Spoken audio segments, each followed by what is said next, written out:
estrés forma parte da vida actual, ata tal punto que a Organización Mundial da Saúde o clasificou como unha das grandes epidemias do século XXI. Pero, aínda que é certo que o estrés provoca todo tipo de sensacións en nós, é posible que, en realidade, non sempre sexa tan malo como cremos.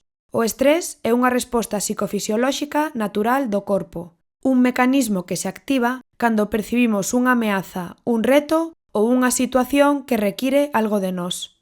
E máis, sabías que un certo nivel de estrés é fundamental para sobrevivir e adaptarnos a situacións que nos rodean? Ese nivel de activación óptimo que necesitamos para facer aquelas cousas que son pequenas metas que temos e que, en certa maneira, son para nós motivadoras, non?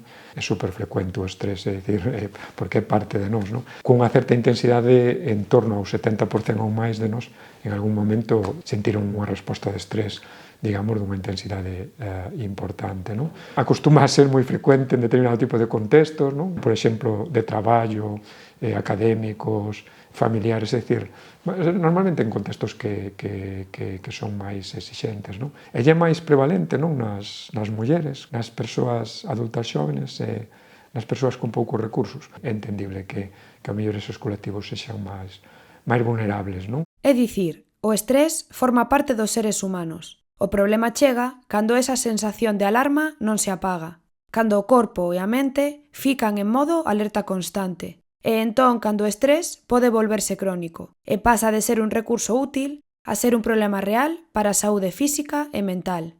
Por iso é importante entender que non todo é igual.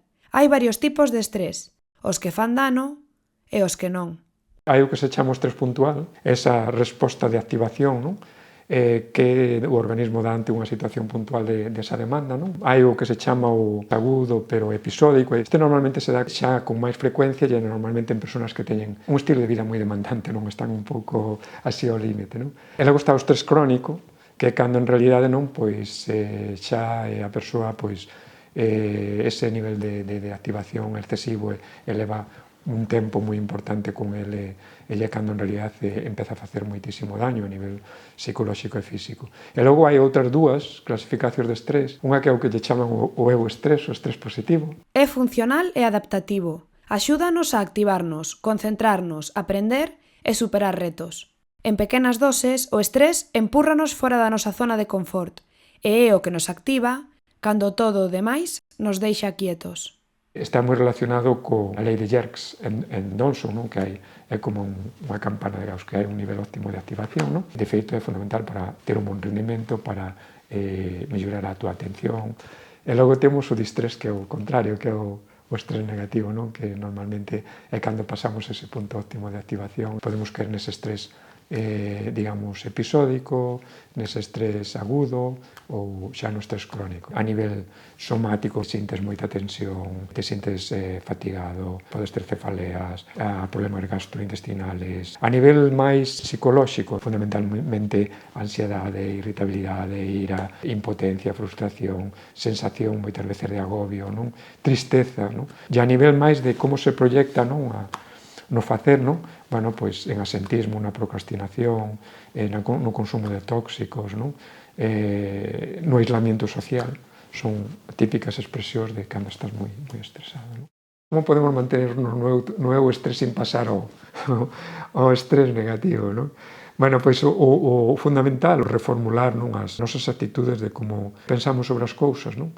Pois, por exemplo, os problemas, non? Máis que a velos como problemas, pois aprender a verlos como retos, non? Establecer metas realistas e motivantes, non? A veces, pois, especialmente, por exemplo, os estilos de personalidade como os perfeccionistas, non?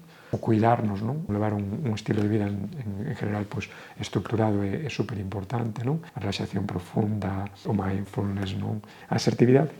Tamén desarrollar unha boa capacidade de afrontamento, de solución de problemas. Esas son cousas que normalmente nos manteñen no eu estrés. Do eu estrés ao estrés negativo non pasa sin máis, non? O identificas facilmente porque un dache como esa enerxía, non? E non te sintes incómodo. E a outra é cando ese exceso digamos, de activación empezan a generarche, non? Pois esas sensacións que che comentei antes, non? O estrés só fai dano cando se instala para quedar. Mentres tanto, ben xestionado, pode incluso ser unha forza que nos impulsa. Porque a cuestión non é eliminar o estrés. A cuestión é aprender cando parar.